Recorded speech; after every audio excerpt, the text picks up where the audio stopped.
২৭ দেশের জোট ইউরোপীয় ইউনিয়ন ৪ বছরের বিতর্ক আর আলোচনার শেষে নতুন অভিবাসন আইন নিয়ে একমত হয়েছে। মূলত অনিয়মিত অবৈধ অভিবাসন ঠেকানো এবং মানব পাচার রোধে এমন সিদ্ধান্তের দিকে ঝুঁকল তারা। রাজনৈতিক আশ্রয় ও প্রয়োজনীয় অভিবাসন নীতির সংস্কার প্রস্তাব অনুমোদন করা হয়েছে নতুন আইনে, যেখানে রয়েছে 10টি ধারা।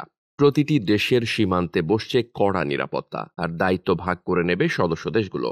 এছাড়াও রাজনৈতিক আশ্রয়ের অনুরোধ সীমান্তের বাইরেই যাচাই করা হবে, তা গ্রহণ না হলে ফিরতে হবে নিজ দেশে। প্রতিটি দেশের সীমান্তে থাকছে আশ্রয় কেন্দ্র। কোনো সদস্য দেশ আশ্রয় প্রার্থীদের নিতে রাজি না হলে অর্থ বা অন্যান্য সম্পদ দিয়ে সেই দায়িত্ব পালন করতে হবে। ঢাকার ইইউ প্রধান চার্লস হোয়াইটলি জানান, আগের মতো কেউ চাইলেই রাজনৈতিক আশ্রয় পাবে না। তিনি বলেন, 12 সপ্তাহের মধ্যেই সিদ্ধান্ত হবে কে থাকবে আর কাকে ফিরতে হবে। প্রতি রাজনৈতিক আশ্রয়কারীকেই দেওয়া হবে আইনজীবী। প্রতারণা করে আশ্রয় নেওয়ার সুযোগ আর থাকছে না। তবে অবশ্যই যে দেশে ফিরলে জীবনের হুমকি আসে তেমন আবেদনকারীরা থাকার সুযোগ পাবেন। যুক্তরাষ্ট্র থেকে এই আইন কার্যকর হবে।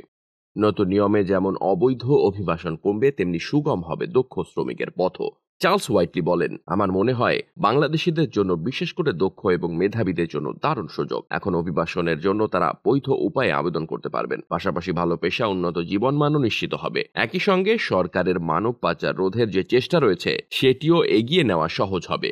তবে নতুন আইনের কড়া সমালোচনা করেছে ইউরোপের কট্টর দক্ষিণ ও বামপন্থীরা। সেই তালিকায় রয়েছে হাঙ্গেরি সরকারও।